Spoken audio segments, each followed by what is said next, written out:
Artisan, ये है command line interface.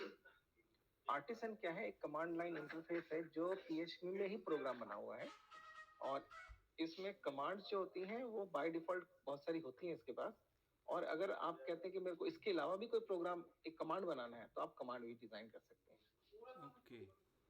तो अब हम बात करते हैं लारावेल ही क्यों। अब लारावेल के बेनिफिट्स क्या क्या हैं? हाँ जी। सबसे पहली बात है MVC support and object oriented approach. MVC के बारे में अभी थोड़ी देर में बात करेंगे कि ये बेनिफिट क्या देता है हमें, एमवीसी आर्किटेक्चर। बट ये हमें सपोर्ट देता है मॉडल व्यूइंग एंड कंट्रोलिंग। इसका अगर मोटा मोटा बात करें, व्यूइंग तो वो चीज है जो यूजर के सामने नजर आता है, जो पेजेस खुलती हैं उसके सामने। व्यू। मॉडल होता है जो डेटाबेस का यानी कि एंटिटी, यानी कि स्ट्रक्चर या सिंगल सोर्स, सिंगल एक एंटिटी बात करें अगर, डेटाबेस में तो मल्टीपल लाइंस होती हैं, जी। लेकिन किसी एक रिकॉर्ड की बात करें या उसका रिप्रेजेंटेशन बात करें तो हम बोलते हैं मॉडल। ठीक है। और कंट्रोलिंग है जिसमें कि आप बिजनेस लॉजिक्स फिट कर सकते हैं, किसको करने के बाद क्या करना है, पूरे चीजों को कंट्रोल करने के लिए प्रोग्राम्स बनते हैं। तो ये एमवीसी एक आर्किटेक्चर है जिसको ये सपोर्ट करता है। इसके बाद आते मॉड्यूल। हैं built in authentication and authorisation. इसके अंदर सिस्टम में ऑलरेडी बिल्ट इन है। आप इसको ऑथेंटिकेट कैसे करना चाहते हैं, यानी कि कौन आपके इसमें लॉग इन कर सकता है, उसकी ऑथेंटिकेशन, आइडेंटिटी का पता करना। दूसरा है ऑथराइजेशन, किस पेज पे वो ऑथराइज्ड है देखने का, किस पेज पे नहीं है, ये या सही किस, इसमें ऑलरेडी बिल्ट है? ये सब कुछ इनबिल्ट है। जो हमने बात किया था पैकेजेस, हाँ जी। इसके अंदर सब कुछ इंक्लूडेड है, ओके, बस हमें यूज़ करना है उसे। हमें यूज करना है। यस। इसके अलावा पैकेजिंग सिस्टम जो मैं बता रहा हूँ, इसके अंदर बहुत सारे इनके अलावा पैकेजेस हैं। इसके अंदर मल्टीपल फाइल सिस्टम है, इसमें कोई एक टाइप का फाइल नहीं, आप मल्टीपल टाइप के फाइल को हैंडल कर सकते हैं, चाहे वो कोई जेपीजी फाइल हो, चाहे वो कोई पीएचपी मतलब कोई भी टाइप का फाइल हो, कोई पीडीएफ फाइल हो, कुछ भी हो। ओके। इसके अलावा मैंने बताया था कि आर्टिसन कंसोल होता है, कमांड लाइन इंटरफेस, जो आपको प्रोजेक्ट को बनाने में हेल्प करता है। और एक होता है एलोक्वेंट ओआरएम। ओआरएम का मतलब होता है ऑब्जेक्ट रिलेशनल मैपिंग, यानी कि जो आपका डेटा है, मैंने कहा था कि वो एज ए एंटिटी चला जाता है। जी। तो जब एंटिटी जाता है तो एज एन ऑब्जेक्ट है, इनके रिलेशंस को मैप कर सकते हैं, और ये उसी हिसाब से काम करता है। यानी कि अगर आप कोई इसके थ्रू से कोई स्ट्रक्चर डिजाइन कर रहे हैं तो वो अपने आप ही स्ट्रक्चर को डेटाबेस तक पहुंचाएगा। अगर आप कोई डेटाबेस सीडिंग करेंगे, इसमें सीडिंग का सिस्टम है सीडिंग यानी कि कुछ बेस डाटा डालेंगे तो वो डाटा भी उसमें चला जाएगा। और इसके अंदर काफी चीजें करेंगे, जैसे फेकर होते हैं कि नकली डेटा देखने के लिए भी। इन सब के अलावा एक है टेम्पलेट इंजन, इसे हम ब्लेड सिंटैक्सेस बोलते हैं। टेम्पलेट इंजन का मतलब है कि वेब पेजेस को अब आपको वो जो टैग लगा के यूज करके बनाना है वो जरूरत नहीं है। इसके अंदर टेम्पलेट इंजन है जिसकी मदद से आप बहुत तेजी से प्रोग्रामिंग कर पाते हैं। जैसे हम लिखते हैं ना कोई डेटा दिखाने के लिए कि इको, इको और फिर वो डेटा दिखाते हैं हम लोग, हाँ हाँ हाँ है ना, हाँ। वो ब्रैकेट बिगिन पीएचपी और इको और फिर ब्रैकेट को क्लोज क्वेश्चन मार्क लगा के जी। डेटा दिखाने के लिए करते हैं, तो उसकी जगह हमारे पास टेम्पलेट इंजन होते हैं। तो ये बेनिफिट करता है हमें बाद में। इसके अलावा है टास्क शेड्यूलिंग, ये भी देखेंगे। इन इवेंट एंड ब्रॉडकास्टिंग क्या होती है, और टेस्टिंग कैसे करेंगे।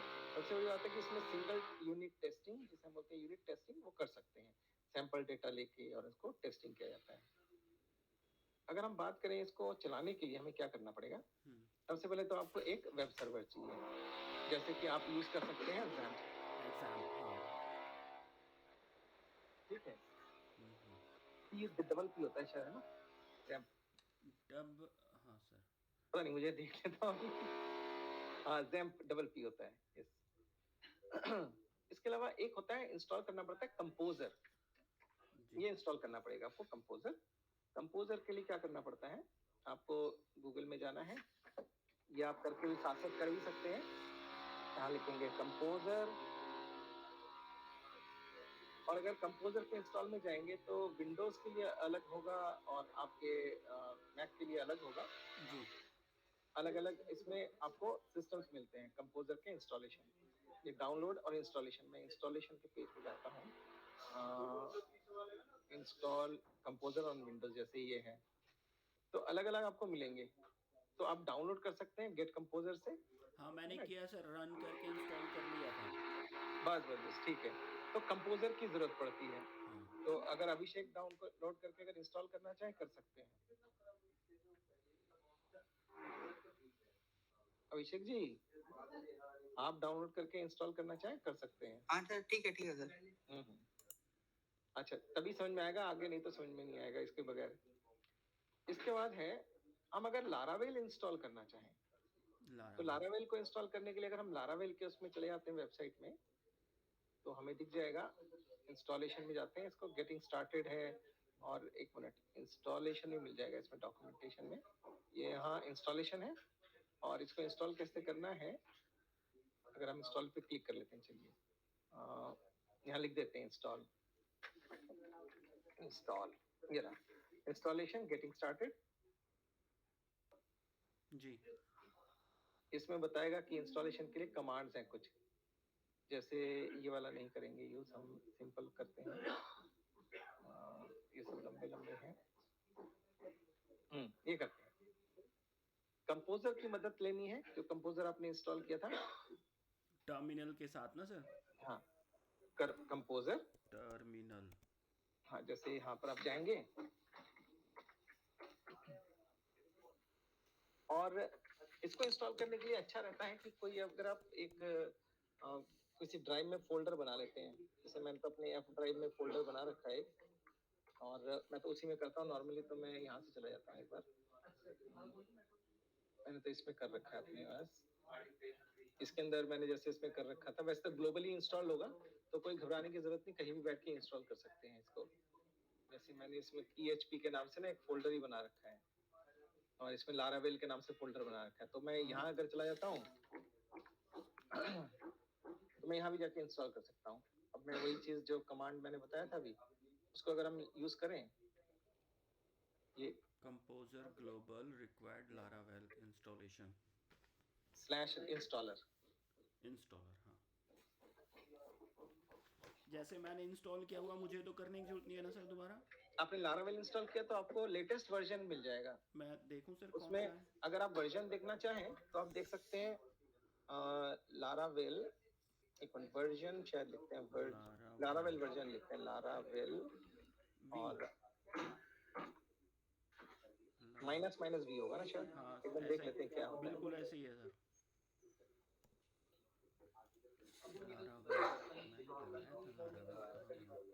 नहीं वर्जन ही होगा फिर तो, कोई बात नहीं देख लेते हैं। हाँ जैसे 4.2 लिखा है इसमें, इंस्टॉलर ये है।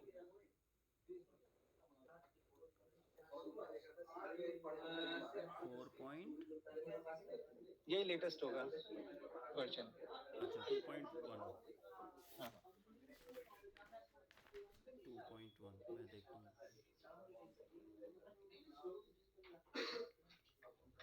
मैंने डाला था लारावेल, ये आ गया फ्रेमवर्क, ये कहाँ पर इंस्टॉल है, वेंडर,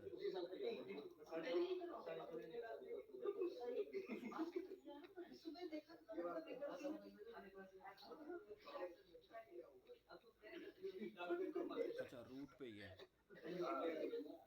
लेकिन चलाते कैसे हैं ये मैं भूल गया। नहीं आपको क्या चीज चलाना है?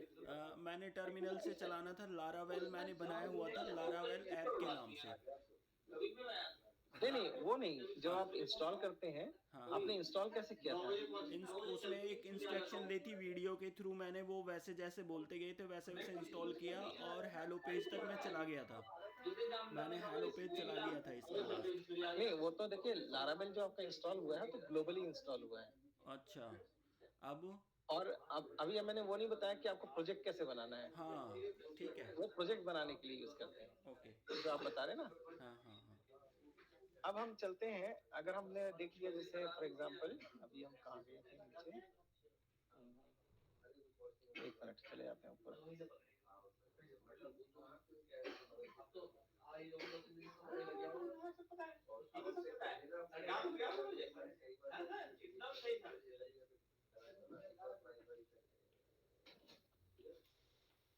जैसे आपने ये अब हमें क्रिएट करना है प्रोजेक्ट है ना, हमने तो ये वाला कर लिया था। यस अब अगर आपने कर लिया तो अब लारावेल न्यू कोई प्रोजेक्ट का नाम दे सकते हैं। हाँ यही दिया था सर मैंने, बिल्कुल सही है। ठीक है, तो जब आप देते हैं कोई भी प्रोजेक्ट का नाम, जैसे मैं यहाँ पर लिख देता हूँ, से फॉर एग्जांपल यहाँ पर मैं लिख देता हूँ, इसको कॉपी कर लेता हूँ, से for example Laravel new example app, इसे कॉपी कर लेता हूँ, इसमें एक फोल्डर बना लेता हूँ मैं बेशक,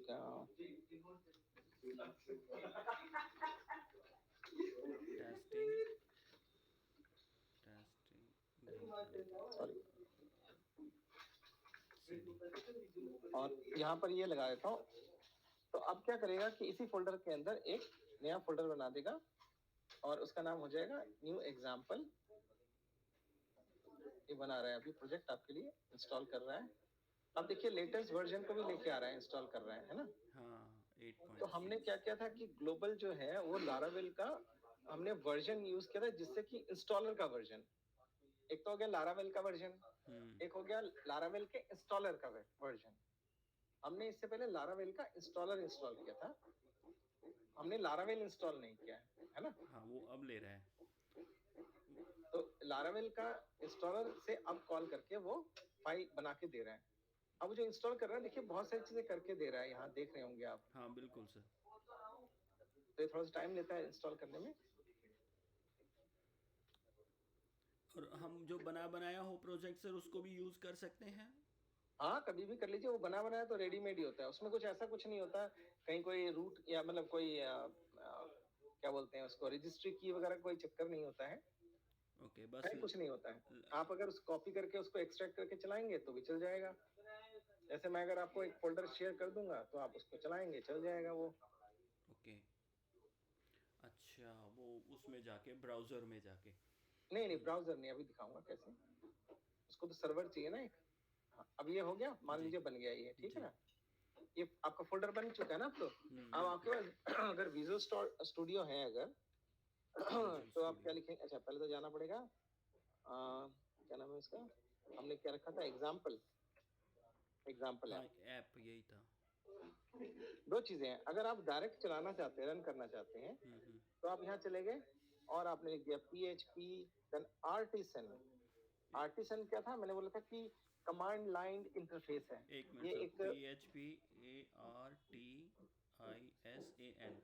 ARTISAN एंड सर्व, सन के बाद सर्वर नहीं सर्व।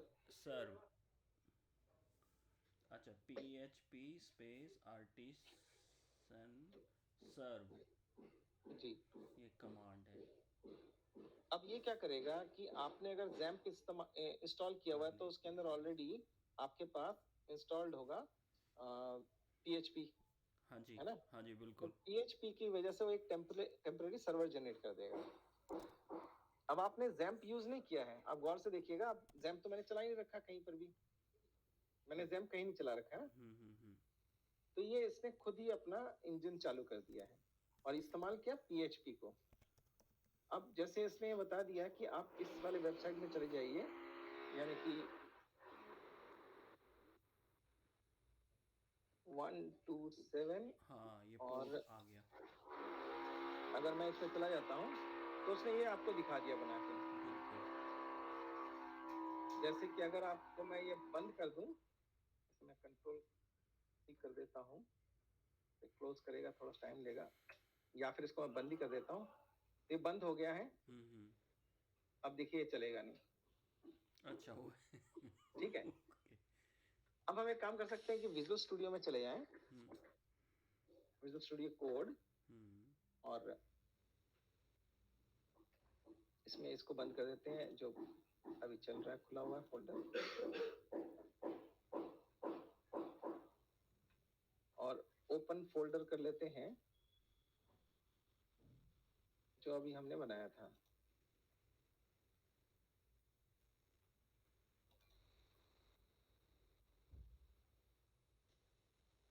इसको जी, अब ये मेरा एग्जाम्पल का फोल्डर आ गया, ये लोड हो गया। अब एक काम करते हैं, इसके टर्मिनल में चले जाते हैं, और ये जो है इसको साइड कर, ये जो है यहाँ पर हम लिख सकते हैं PHP आर्टिसन सर्व। अच्छा अच्छा। अब ये आपका चलता रहेगा। हाँ। अगर आप चाहते हैं कि मेरे को एक और टर्मिनल चाहिए तो आप प्लस करके एक और टर्मिनल खोल सकते हैं, तो आपके पास दोनों टर्मिनल खुल जाएंगे। ये अब आपका ऑलरेडी चल गया है। अब अगर मैं डबल इस कंट्रोल का से क्लिक करता हूँ तो ये मेरे पास ये ओपन हो गया मतलब प्रोजेक्ट। हम एक से ज़्यादा फोल्डर पे एक साथ भी काम कर सकते हैं, बस उनको पोर्ट अलग मिलेगा। पोर्ट अलग करना पड़ता है सेटिंग, वो मैं फिर दिखा दूंगा कैसे सेटिंग हाँ करते हाँ, हैं। समझ गया अभी सर। तो हमने 8000 ही सेट किया हुआ है, हाँ हाँ वो भी हाँ। कहाँ सेट करना है बता दूंगा आपको। ठीक है जी। अच्छा अब हम आगे चलते हैं। अब हम देखते हैं कि इसका डायरेक्टरी का स्ट्रक्चर समझेंगे। पहले तो आपने देख लिया कि पीएचपी रनिंग के लिए ये करना पड़ता है ना। बिल्कुल सही बात है सर। अब हम चलते हैं डायरेक्टरी के स्ट्रक्चर को समझते हैं इसके प्रोजेक्ट के, जी। क्योंकि उसके बगैर कोई फायदा नहीं होगा। ठीक है, अब इसमें क्या होता है, सबसे पहले हम देखते हैं इसमें लिखा है ऐप। ऐप, हाँ जी। जो सबसे ज्यादा जो आपके पास काम की चीजें होती है पहले वो बात करेंगे, फिर हम आगे चलेंगे। ऐप, हाँ जी। ऐप के अंदर नोट कर लीजिएगा कहीं पर कि HTTP, HTTP, हाँ जी। जो शुरुआत में सबसे ज्यादा काम होता है HTTP। हाँ जी। उसके अंदर कंट्रोलर्स। इसके अंदर कंट्रोलर। मेरी आवाज नहीं आ रही? कंट्रोलर। मेरी आवाज आ रही है विजय जी? मेरे यहाँ तो सर बहुत बढ़िया आ रही है। अच्छा, उनके यहाँ तो जा रही है, आपके यहाँ क्या नहीं गई अभिषेक जी?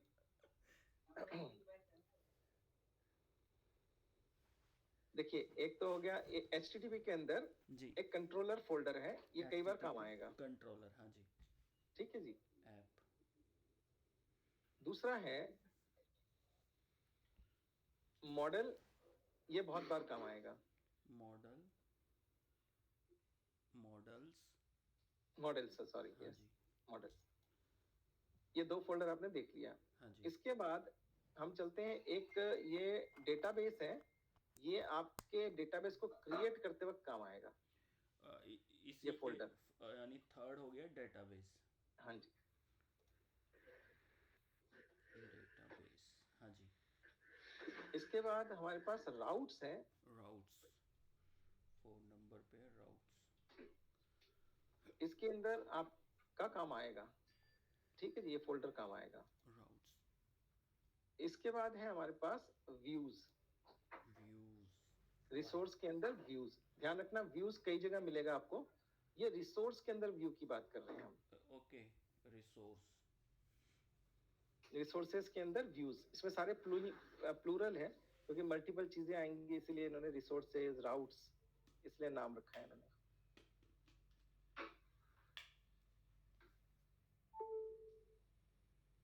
जी। अच्छा, अब हम एक एक करके चलते हैं। एक सबसे पहले हम देखते हैं, जब भी हम रन करते हैं जी। तो ये जो पब्लिक फोल्डर है, पब्लिक, हाँ जी। यही मेरा शुरुआत में आता है हमेशा। बाय डिफॉल्ट शुरुआत में यही आता है, ये जो है फाइल यही आता है। जी। ठीक है, लेकिन ये इसको अभी आप बिल्कुल ही भूल जाइए, इसके बारे में इसको कुछ याद ही नहीं रखना है। ठीक है जी। ठीक है, तो पब्लिक में इतना ध्यान रख लीजिए, जो CSS फाइलें होंगी या जो इमेजेस फाइलें होंगी सब इसी में रहेंगी, पब्लिक में ही। सारी की सारी जो चीजें पब्लिक में रहेंगी, क्योंकि जो यूजर है पब्लिक को एक्सेस करता है। यानी कि CSS, CSS हो गया, फिर JS। SVGS हो गए, है ना, ओके, फिर हाँ जी। JS वाली फाइलें हो गई। हम्म। जो बूटस्ट्रैप की जितनी फाइलें होती हैं सारी यहीं रहती हैं। हेल्पिंग फाइल्स हम यहीं पर ही रखेंगे। सारे हेल्पर फाइल नहीं, अभी हम बात करेंगे इसमें हेल्पर का एक और बड़ा अच्छा सा मतलब होता है, वो बाद में देखेंगे। ओके। हाँ, इसमें इसमें आप ये ध्यान रखिए कि जो फाइलें एज ए एसेट यूज होती हैं वो सारी इसमें रहेंगी। ठीक है जी। अच्छा, अब आते हैं पहले ऐप में। ऐप में अगर आप देखेंगे तो कंसोल लिखा हुआ है इसके अंदर। कंसोल, हाँ जी। ठीक है, इसमें कुछ फाइलें होती हैं, इसे अगर देखेंगे तो कर्नेल के नाम से, ये कर्नेल के नाम से आपको कई जगह मिलेगा। कर्नेल का मतलब है कि बेसिक कॉन्फ़िगरेशन जो बाय डिफॉल्ट इसने आपके लिए दिया है। कर्नेल के ठीक है, अंदर बेसिक। हमेशा कर्नेल का मतलब जो बेसिक आपको दिया गया है जी। सेटिंग, वो इसमें रहेगा। ठीक है। जी। अच्छा, इसको हम अभी देखेंगे नहीं। एक्सेप्शन है HTTP में, चलते हैं आप। HTTP में मैंने बताया था कंट्रोलर। हाँ जी। देखिए इसमें भी एक कर्नेल है ना। हाँ। कर्नेल का मतलब ऑलवेज होगा कि बाय डिफॉल्ट बेसिक एक स्ट्रक्चर दिया आपको, और जब आप धीरे धीरे समझेंगे मिडलवेयर क्या होते हैं, उसके बाद मिडलवेयर के ग्रुप्स क्या होते हैं, मिडलवेयर के राउट्स क्या होते हैं, राउट मिडलवेयर क्या होते हैं, ये आप समझेंगे इसका पावर की कैसे कंट्रोल करता है हर चीज को। ओके इसमें बहुत सारी चीजें हैं जो कंट्रोल खुद ही करता है ये, आपको उसमें कुछ करने की जरूरत ही नहीं है, अलग से प्रोग्राम बनाने की जरूरत नहीं है। ये मिडलवेयर है, जैसे मैंने बताया था आपको, ये मिडलवेयर ऑथेंटिकेशन का भी काम कर सकता है, एनक्रिप्शन का भी काम करेगा, प्रिवेंट करेगा ड्यूरिंग कोई अगर होता है कुछ प्रॉब्लम होती है। ये दिख रहा है आपको कई सारे ट्रस्ट करने के लिए, प्रॉक्सीज करने के लिए, ये CSRF को चेक करने के लिए, ये सब क्लासेस बनी हुई हैं ऑलरेडी। ये तो मतलब हमारी सोच, मेरी सोच से तो बहुत ऊपर है। नहीं, ये एक्चुअली बना के दिया है, जो आप बनाते हैं हम लोग, वो सारी की सारी इसने बना के आपको दे दिया है। मतलब इसने एक देखा है कि कितना लेवल तक इसे एक्सपैंड कर सकते हैं सामने वाले, उसको पूरा इसमें डाल दिया। हाँ, ये एमवीसी आर्किटेक्चर में कोई भी आप आर्किटेक्चर लेंगे, जहां भी एमवीसी आर्किटेक्चर चलता है, जी ये बेसिक चीजें आपको मिलती है साथ में। ओके चाहे डॉट नेट का यूज करें, चाहे लारावेल यूज करें, ये सब में अच्छा मिलेगा अच्छा आपको। अच्छा अच्छा, मतलब ये उसकी प्रॉपर्टीज हैं। जब हम कोई CMS जो भी यूज़ करने की सोचेंगे तो वो इनको मिनिमम पैरामीटर चाहिए ही चाहिए, उन्हें लगाना है। ये CMS नहीं है, ये एमवीसी है। हम CMS में तो जैसे आपका वर्डप्रेस हो गया ना, हाँ हाँ हाँ वर्डप्रेस तो कंटेंट मैनेजमेंट सिस्टम है। Okay MVC। ये वो कंटेंट मैनेजमेंट सिस्टम जो है डेटाबेस में सब कुछ रहता है। नहीं, मेरा मकसद MVC था, जैसे ड्रूपल था हाँ हाँ या जैसे अब ये लारावेल है। हाँ हाँ, बिल्कुल ठीक है, ठीक है। इसके बाद आते हैं मॉडल में। मॉडल को एक बार देखते हैं, मॉडल ये क्या है। इसमें ना जो आप स्ट्रक्चर बनाने की सोचते हैं, यूज़र, हाँ जी।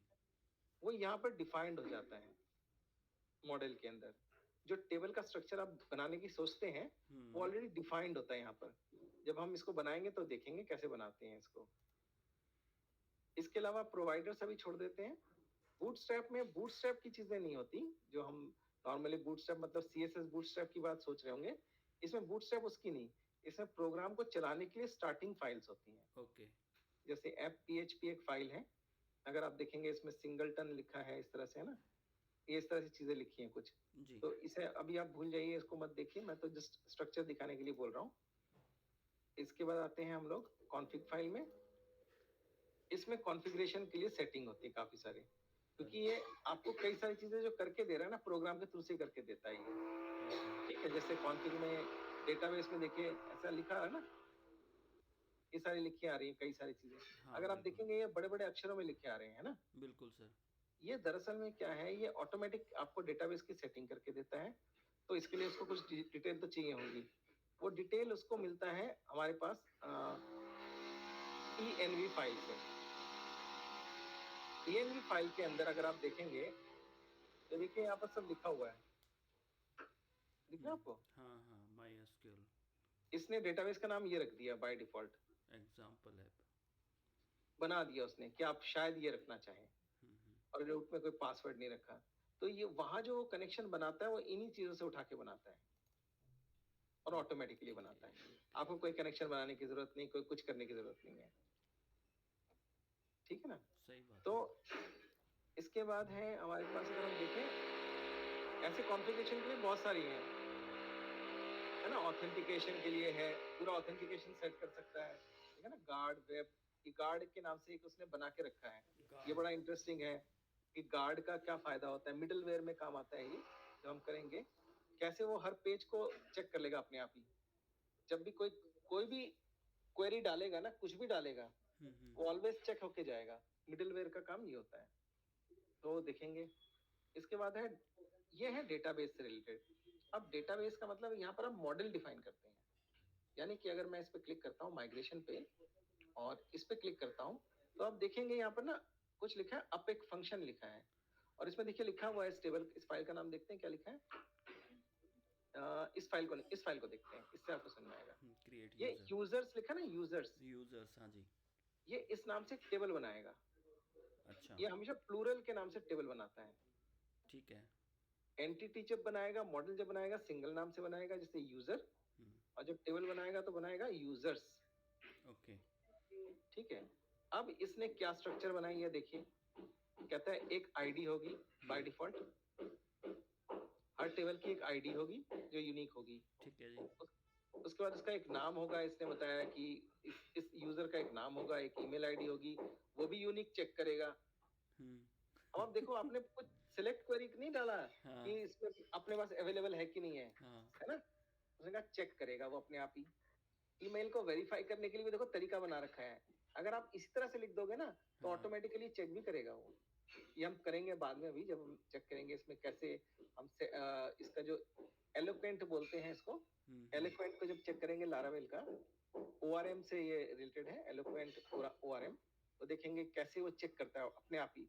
पासवर्ड, रिपीट पासवर्ड को भी चेक करेगा, है ना? ओके नलेबल है कि नहीं है, नल इसमें अलाउ करेंगे कि नहीं करेंगे। ओके और इस तरह से देखो टाइम स्टैम्प का मतलब होता है कि क्रिएटेड ऐड का फील्ड और एक अपडेटेड ऐड का फील्ड अपने आप बना देगा। ओके तो आपको कुछ करना ही नहीं है। और उसने कहा कि अगर ऑलरेडी आप मतलब कि आप जब डेटाबेस को ऑटोमेटिक क्रिएट कराते हैं, अगर कभी रिफ्रेश करना हो तो डाउन करेगा, तो अगर एग्जिस्ट करता है तो डाउन भी कर देगा। तो ये हम करेंगे कैसे माइग्रेशन करते हैं। अब आते हैं सीडर है, जो मैंने बताया था कि हम बाय डिफॉल्ट कुछ डेटाबेस अपलोड करा सकते हैं ऑटोमेटिकली रन से। ये ऑटोमेटिकली आपके लिए डेटाबेस भर देगा। आपने कहा कि मेरे को कुछ फाइल बनाई है, मुझे फेक डेटा चाहिए, और ये सीडर्स 200 सीडर्स का फेक काम भरने का है सर, सीडर्स सीडर्स का काम भरने का है। ये फीडर का सीडर बना दिया इन्होंने, सीडर, हाँ सीडर मतलब सीडिंग होता है ना। आप जैसे आप प्लांट लगाना। गेहूं बोते हैं, हाँ हाँ सीडिंग हाँ करना। सीडिंग करते हैं, तो दिस इज सीडर। ओके तो क्या करेगा कि आपको ऑटोमेटिकली बनाने के लिए यूज करेगा। उसमें हम फेकर का इस्तेमाल करते हैं। फेकर एक क्लास बना रखा है इन्होंने, फेकर जिसके थ्रू से वो इंटरनेट से जाके दुनिया भर के उल्टे उल्टे डाटा ले आता है। जैसे आप बोलोगे ना नेम एक फील्ड है, हाँ और बोलोगे फेकर नेम, तो दुनिया भर के नाम उठा के ले आएगा, आपको पता नहीं कौन है। अगर आप बोलोगे ना एड्रेस, हाँ दुनिया भर के एड्रेसेस उठा लाएगा। ईमेल आईडी बोलोगे दुनिया भर के उठा लाएगा। तो आपका फेक डेटा बनाने में मदद करता है, ताकि ठीक टेस्टिंग में ठीक है जी। आसानी हो। तो ये तो हो गया डेटाबेस। पब्लिक मैंने बता दिया था। रिसोर्सेज, रिसोर्सेज में जो चीजें रखी हैं वो आपको लग रहा होगा CS JS ये सब रखा हुआ है। ये दरअसल में हम किसी और पर्पस के लिए यूज करते हैं, जब हम यूज करेंगे तब बताएंगे। ठीक है। अब इसको देखते हैं, व्यू। व्यू नाउ एक और चीज आएगी आपके पास, वो आएगी ब्लेड टेम्पलेट। इसमें आपके पास एक ब्लेड टेम्पलेट होता है। देखो आपको इस तरह से कुछ चीजें दिख रही होंगी, है ना? व्यूज के अंदर ये देखिए ब्लेड। कुछ ऐसा दिख रहा है हाँ ना? हाँ बड़े बिल्कुल। अजीब अजीब सी चीजें दिख रही होंगी आपको। ये राउट लिखा हुआ आ रहा है, ये तो कभी आपने देखा नहीं होगा, है ना? जी तो इसमें ऐसी कई सारी चीजें और भी आएंगी जब आप देखेंगे। ये पेज जो आपका वेलकम वाला पेज दिख रहा है ना, ये वाला पेज, जी। वो दरअसल में यही पेज है जो आपको ये दिखा रहा है। व्यू के अंदर जो भी मतलब व्यू में जो ब्लेड करके हम बना रहे हैं वो यस, इसको ही रीड करता है एज ए व्यू, तो व्यू ही तो है, हाँ सही कह रहे हैं। ये व्यू है, लेकिन हाँ इस पे ना लिखा है welcome dot blade dot PHP। Okay. तो इसमें ब्लेड सिंटेक्सेस चलेंगे, वो देखेंगे हम लोग। अच्छा, इसके बाद आते हैं राउट्स। राउट्स में मैंने बताया था कि दो तरह की चीजें हैं जो आप यूज करते हैं, एक तो API और एक करेंगे वेब। API आप तब यूज करेंगे जब आपको JSON ऑब्जेक्ट्स भेजने हो।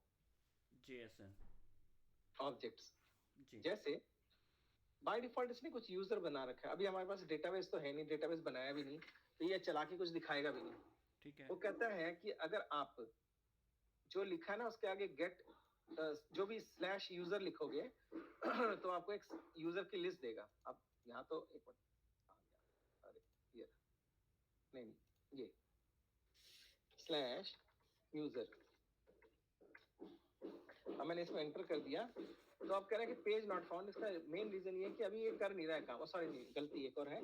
अब क्योंकि ये ऐप के अंदर है, हाँ API ये सॉरी। API है, तो वो अभी ये दिखा रहा है कुछ कि अभी आपने लॉगिन नहीं कर रखा है। लॉगिन उसने अपने अभी चेक कर लिया, लॉगिन आपका है नहीं, है ना? दरअसल में डेटाबेस ही नहीं है, तो लॉगिन तो दूर की बात है। तो उस केस में आप API लिखते हैं, ठीक है जी। ठीक है? तो API लिखना जरूरी हो जाता है उस केस में।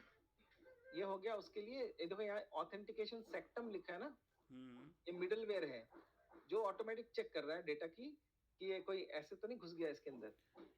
ओके ठीक है, ये अपने आप चेक करेगा। ये हम करेंगे, इसको कैसे देखते हैं। ये है वेब, जो आपने अभी देखा था, वो आप जो पेज देख रहे थे अभी आप, वो इसकी वजह से देख पा रहे हैं आप। ये कैसे करते हैं अभी समझेंगे थोड़ी देर में। और इसके अलावा आते हैं स्टोरेज। स्टोरेज के अंदर हम फाइलों को जब स्टोर करेंगे बाद में, तो हम देखेंगे कैसे हम फाइलों को स्टोर करते हैं, ऐप के अंदर डाउन अपलोड फाइल्स कैसे रखते हैं, है ना। इसके अलावा फ्रेमवर्क्स हैं काफी सारे, ये इसमें कैशे भी होती हैं इसके अंदर। अभी हम कैशे साफ करने का तरीका भी देखेंगे, क्योंकि जब भी आप कभी भी एनवायरनमेंट फाइल को या फिर किसी ऊपर जब सेटिंग के फाइल्स को छेड़ेंगे तो आपको कैशे साफ करनी पड़ती हैं। तो वो भी देखेंगे कैसे साफ करते हैं, नहीं तो वो आपको पुराना ही दिखाता रहेगा। समझ गया। इसमें कैशे मेंटेन होता है। और अगर आपने बंद कर दिया तो बात अलग है, मतलब बंद करके चलाया तो अलग बात हो जाएगी। इसके बाद आते हैं कि स्टोरेज के अलावा, हाँ स्टोरेज के अलावा आता है टेस्टिंग। टेस्टिंग मैंने बताया था, सिंगल यूनिट टेस्टिंग वगैरह करने के लिए टेस्ट केसेस आप बना सकते हो इस तरह इसके अंदर, वो एक अलग चीज है। इसके अलावा वेंडर में जाते हैं। अब आप देखेंगे इसमें कितने कंपनियों के डेटा, देखिए कितने लोगों ने इसमें आपको हेल्प किया है बनाने में, दिख रहा है आपको इस लारावेल को? लारावेल को, लारावेल को चलाने के लिए, बनाने के लिए लारावेल भी है देखो। हाँ और मैंने बताया था फिल्टर है, और ये देखिए कंपोजर, हाँ बिल्कुल दिख रहा है ना। हाँ। तो इन सब क्लासेस को यूज किया उसने, करीबन 4700 क्लासेस यूज करता है वो, अरे बाप नियर अबाउट, और यूज करके बनाता है। ठीक है, ये आर्टिसन है, जो मैं आर्टिसन यूज कर रहा हूँ, ये आर्टिसन का एक मेन फाइल है जिसको यूज करता है वो। ओके। तो ये तो हो गया हमारे पास, आपने देखा कि स्ट्रक्चर कैसे बनता है, ये स्ट्रक्चर क्या है। और ये एक और पैकेज फाइल है, जेएसओन फाइल है, जिसमें हम कौन कौन से पैकेजेस यूज करने जा रहे हैं उसका लिस्टिंग इसमें रहता है। हम जब पैकेज यूज करेंगे कोई, तब देखेंगे कैसे यूज करते हैं। और ये है कंपोजर, इसके अंदर जैसे आप देखोगे कि इसमें भी सैंक्टम है, फ्रेमवर्क लारावेल का यूज किया हुआ है, रिक्वायर है। अभी हम लोग जब रिक्वायर में कुछ नई चीजें डालेंगे, जैसे हम बाद में ना कलेक्टिव का इस्तेमाल करेंगे, जो अगर आप देखेंगे कलेक्टिव, हम बाद में बात करेंगे इसके ऊपर जी। ये है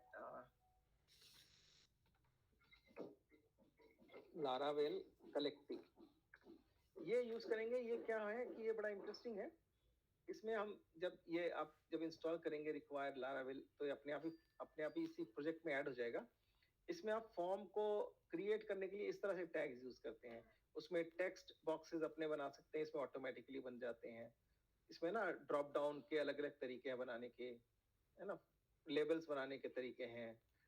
और हालांकि आप अपने, जैसे मान लीजिए आप कहते हैं कि मैं अपने ही टेक्स्ट बॉक्स बनाना चाहता हूँ, मैं अपने ही स्टाइल के ड्रॉप डाउन्स बनाना चाहता हूँ, तो वो भी आप बना सकते हैं। वो एक और तरीका होता है इसके अंदर करने का, ताकि आप खुद अपने जो कंपोनेंट्स हैं वो बना सकें।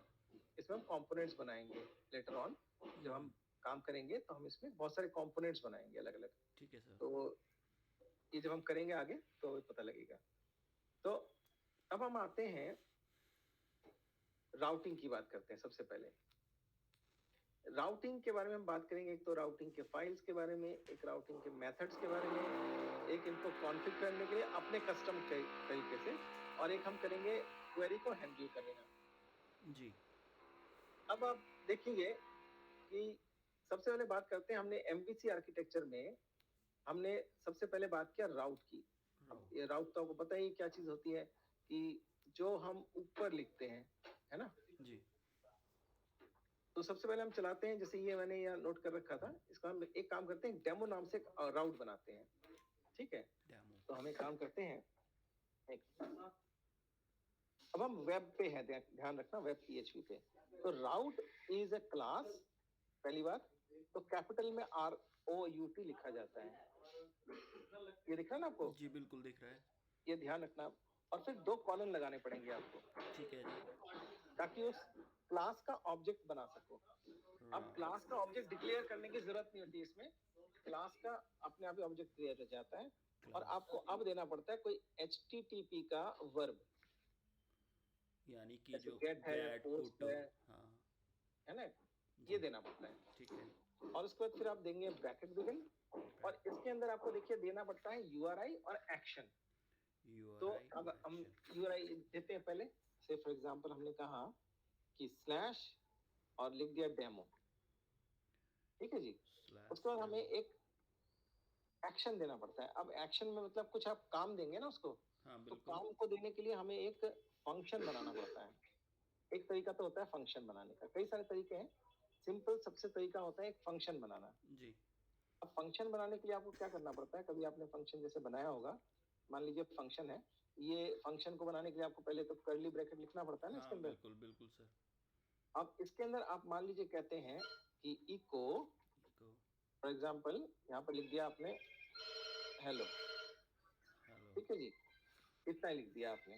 हाँ जी। और अब आपको क्या करना पड़ेगा, इसको क्लोज भी करना पड़ेगा, जी। इस फंक्शन को हाँ आपने क्लोज कर दिया इस फंक्शन को।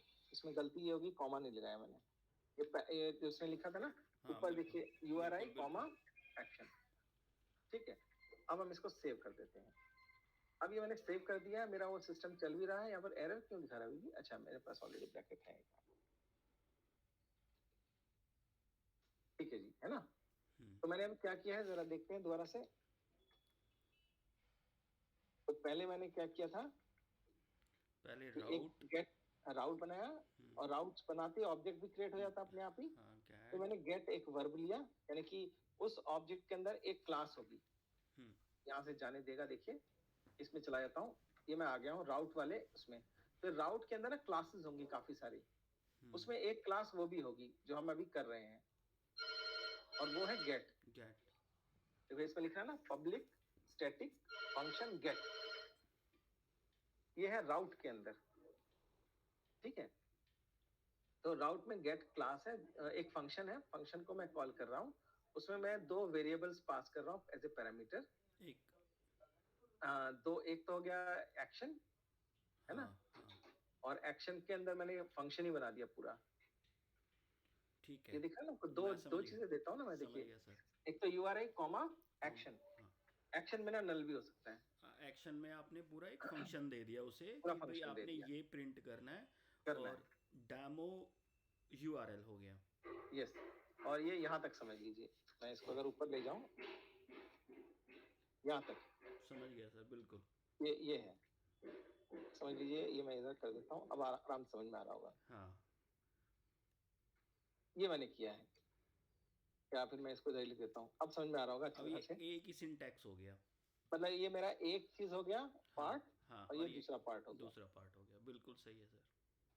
अब मैं इसको अगर यूज करता हूँ, इसको मैं अगर रन करता हूँ तो क्या होगा देखते हैं। सेव कर दिया जी। अब मेरा ये चल ही रहा है ऑलरेडी, तो मैं यहाँ लिख देता हूँ डेमो, यानी कि इसके आगे लिख देता हूँ डेमो। अब देखिए उसने हेलो लिखा है, हाँ। तो इसका मतलब क्या हुआ कि इसको एक काम करते हैं, इंस्पेक्ट भी कर लेते हैं। इंस्पेक्ट में चलते हैं, इसको बढ़ा लेते हैं। अरे ये बॉडी आ ही रहा है, तो बॉडी में उसने हेलो लिख दिया है। तो बाय डिफॉल्ट HTML हेड और ये सब लिख के दे रहा है ना, वो खुद ही कर लिया उसने, खुद ही कर लिया उसने, और वो हेलो भी लिख के दे रहा है बॉडी के अंदर। तो ये तो हो गया राउट, यानी राउट से आपने डायरेक्ट किसी डेटा को भेजा है ना जी। अब एक काम करते हैं, जैसे एक और बना लेते हैं, टेस्टिंग द राउट। सेम एक जैसे मैंने पहले एक बनाया था, एक और बनाते हैं सेम टेस्टिंग करने के लिए राउट, और इसमें हम आज पोस्ट लिखेंगे, ठीक है। तो हम एक काम करते हैं,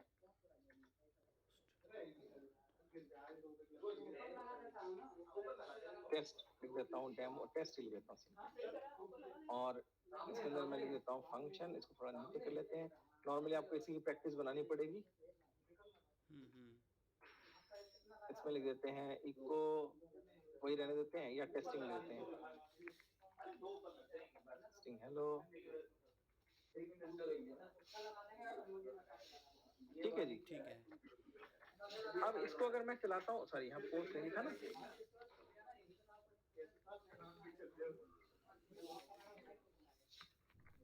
ठीक है, अब ये पोस्ट कर दिया हमने। अब इसको चलाते हैं। अब आपको पता ही है कि मैं अगर यहाँ लिखूंगा टेस्ट तो क्या होगा, एरर आएगा, कहता है कि गेट मेथड नहीं है, ये तो पोस्ट मेथड सपोर्ट है। तो अब मुझे क्या करना पड़ेगा, वहाँ गेट लगाना, पोस्टमैन चलाना पड़ेगा। पोस्टमैन क्यों सर? अच्छा वहां से उसने भेजा तो होगा। हाँ देखते हैं ना क्या आ रहा है। हाँ आगे समझ में क्या कहना चाह रहा हूँ, एटलीस्ट देखे तो सही ये काम कर भी रहा है कि नहीं कर रहा है। गेट एंड पोस्ट, और उधर से हम उठा लेते हैं उसको,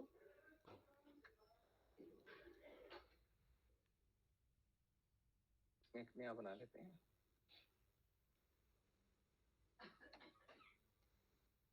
पोस्ट टेस्ट, सेंड कर देते हैं। अब उसने कहा है पेज एक्सपायर्ड। पेज एक्सपायर्ड तो अलग बात है, रॉ में देखते हैं क्या भेजा उसने। रॉ में नहीं भेजा है, हेडर टेस्ट रिजल्ट कुकी। एक मिनट, इसमें डेटा क्यों नहीं भेजा है, दोबारा करते हैं। टेस्ट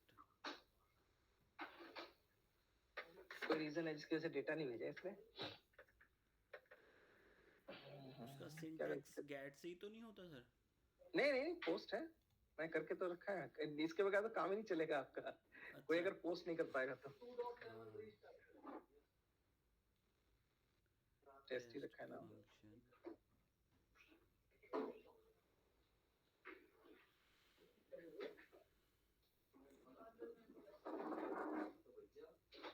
ये मुझे भी देखना पड़ेगा क्यों नहीं आया इसका। आ जाता है नॉर्मली। ठीक है, इससे आगे करते हैं सर, इसे देख लेंगे। हाँ ठीक है, ठीक है। अच्छा, ये तो हो गया एक आइडिया जस्ट, है ना। जी हाँ जी। अब अगर मान लीजिए आपको कुछ डेटा, हाँ जी। मुझे एक तो हो गया अभी आप, सॉरी डेटा नहीं, अभी मान लीजिए पहले आप, अभी तो आपने क्या किया था कि इसमें जो लिखा था वो नजर आ रहा था, है ना। हाँ अब आप चाहते हैं कि एक कोई HTML फाइल हो या कुछ हो, मुझे वो दिखाना है ना। फंक्शन की जगह पे हम कोई पेज ही कॉल कर लें, हम यही कहना चाह रहे हैं पेज ना कॉल सर? करा, यस, पेज कॉल कराना चाहते हैं। तो उसके लिए हम क्या करते हैं, इसमें रिसोर्स के अंदर रिसोर्स, हाँ, व्यू है, इसके अंदर एक फाइल बनाएंगे। Resource and views. ठीक है, हाँ इसका जी। नाम हम से रख देते हैं से home home. Dot blade dot PHP। अब ये हम ब्लेड फाइल बना रहे हैं, तो ब्लेड फाइल का मतलब ये नहीं कि इसके अंदर आप कोई HTML टैग नहीं चलेगा, बिल्कुल चलेगा। अगर आप लिख देते हैं से फॉर एग्जांपल H1 और लिख देते हैं दिस इज माय होम और H1 टैग क्लोज कर देते हैं, सेव कर देते हैं। और अगर मैं अब इसी को चेंज कर लेता हूँ, इसे कॉपी कर लेता हूँ, से फॉर एग्जांपल यहाँ पर, अब इसको मैं करूंगा गेट से होम लिख देता हूँ होम और और फंक्शन के फंक्शन। बाद इसको नीचे कर देता हूँ यहाँ पर, और इसको मैं यहाँ से ये कर देता हूँ। और अब मैं यहाँ पर लिखूंगा कि now it will return something. ये रिटर्न क्या करेगा, रिटर्न अ व्यू, क्योंकि अब आप व्यू भेजना चाहते हैं व्यू वापस। भेजना चाह रहे हैं, बिल्कुल। कौन सा व्यू है, होम। आपने होम डॉट ब्लेड बनाया था, तो आप सिर्फ लिखेंगे होम, ओके, उसका फर्स्ट नेम जो डॉट से पहले का है, डॉट से पहले का नाम है, इसे सेव कर तो देंगे। हमें रिटर्न, अब ठीक है, अब देखें एक बार, रिटर्न रिटर्न अब क्या? यहाँ पर हम लिखेंगे home, this is my home. हाँ अब देखिए उसने कुछ बना के दिया ना, जी। स्ट्रक्चर आपको दिख रहा होगा, HTML बिगिन, कंप्लीट, और ये हाँ, है ना। मतलब वो जो मेहनत के, मतलब एक्स्ट्रा मेहनत है उसे हटा दो, बेसिक बेसिक जो करना चाहते हो वो कर लो। हाँ, तो अब इसने क्या किया कि आपको अलग कर दिया, जो डिजाइनर है वो हाँ, अलग से बना सकता है इसको, बहुत बढ़िया। और जो प्रोग्रामर है वो उसको सिर्फ इतना ही जोड़ना हाँ, उसने है ना। अपना बस जो उसी पे मेहनत करनी है। यस। अब ब्लेड आप चाहते हो इसमें डेटा भी जाए कुछ, रिटर्न। अभी हाँ डेटा तो गया नहीं ना, हाँ जी, हाँ जी। ठीक है। अब आप चाहते हो कि उसमें डेटा भी चला जाए, हाँ तो अब मैं क्या कर सकता हूँ, फॉर एग्जाम्पल मैं काम करता हूँ, अब मैं डेटा लेता हूँ आपसे फॉर एग्जाम्पल, तो मैं काम करता हूँ, इसको यूज करते हैं हम लोग। एक मिनट, ये मैंने क्या लिखा था, गेट डेटा, ये तो हो गया, और ये वाला क्या बताया था मुझे, अच्छा वो उसको समझाने के लिए, ये मैं बाद में समझाऊंगा, ये वाला ये API को समझाने के लिए था। मैं ये वाला करता हूँ, ठीक है। अब मैं चाहता हूँ कि होम के बाद कोई नेम दे दे, variable. As a variable name दे, ओके। ठीक है। अब मैं होम स्लैश अगर इसे चलाना चाहूंगा, तो चला के देखते हैं क्या करता है ये। होम स्लैश एरर यानी दे कि दिया उसने, होम। क्योंकि मैंने उसको बोला है कि इसके पीछे आपको नाम देना पड़ेगा एक। हाँ, तो अब तो मैं चलेगा। चलूंगा, वरना नहीं चलूंगा। तो अगर खाली होगा तो दिक्कत है, हाँ उसके लिए आप क्या कर सकते हैं, तो उसके लिए आप कर सकते हैं कि इसे क्वेश्चन मार्क, कि ये जरूरी नहीं कि देना है, ठीक है। काम कर गया। हाँ, दोनों काम करेंगे। अब मुझे क्या चाहिए था कि इस नाम को हाँ, मुझे वहां भेजना है जो प्रिंट हो जाए। ताकि मेरे होम वाले पेज पे प्रिंट हो जाए। हाँ, तो मैं उसे एज ए फंक्शन में कलेक्ट तो करूंगा ना, बिल्कुल भेजना पड़ेगा सर। और ये खाली भी हो सकता है इज है ना, इक्वल टू ब्लैंक। या नल लिख सकते हैं, शायद नल लिखते हैं नॉर्मली, हम एक बार नल लिखते हैं, शायद एक बार देख लेता हूँ। हाँ, नल लिखा जाता है, यस, NULL, कि ये नल अलाउड है इसमें। ठीक है जी, यानी कि मैं इसको एज ए नल अलाउ भी कर सकता हूँ। ठीक है। अब इसको चला के देखते हैं।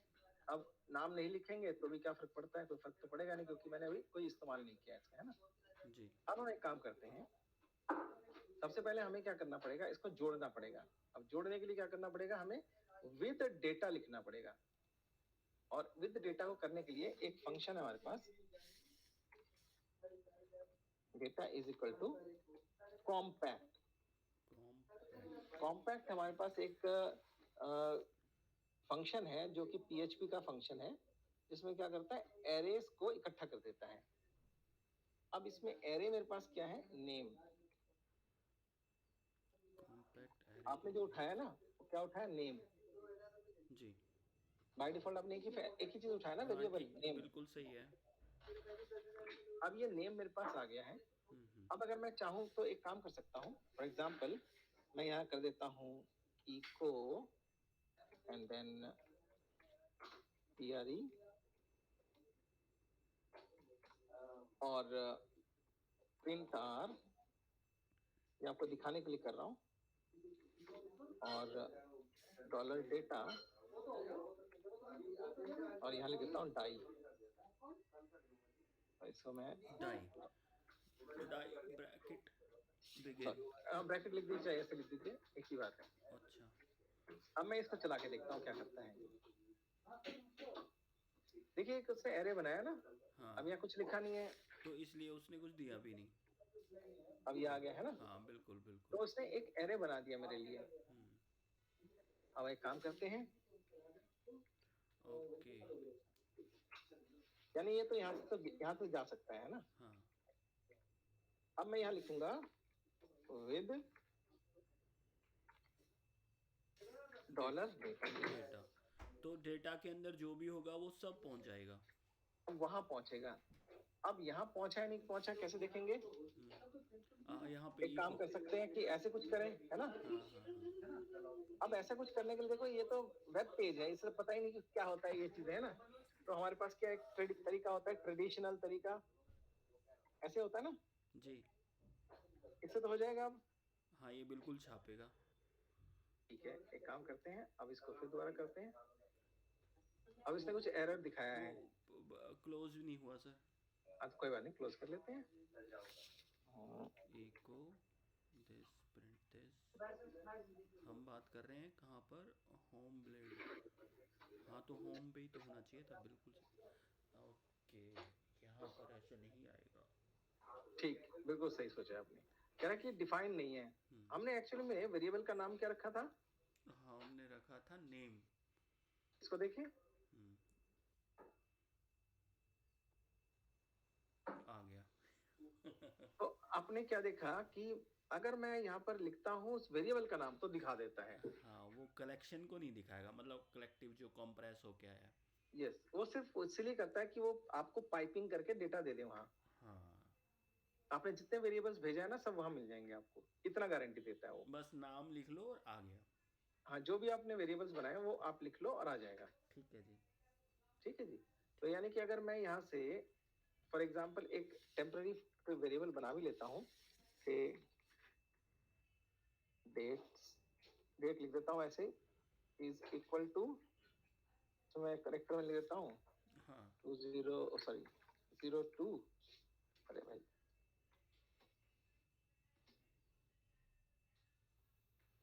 और मैं यहाँ पर अगर भेज दूँ इसको भी तो ये जाएगा। ऐसे, तो वो भी चला जाएगा। हाँ, डॉलर। मैं अगर यहाँ पर लिखना चाहूँ,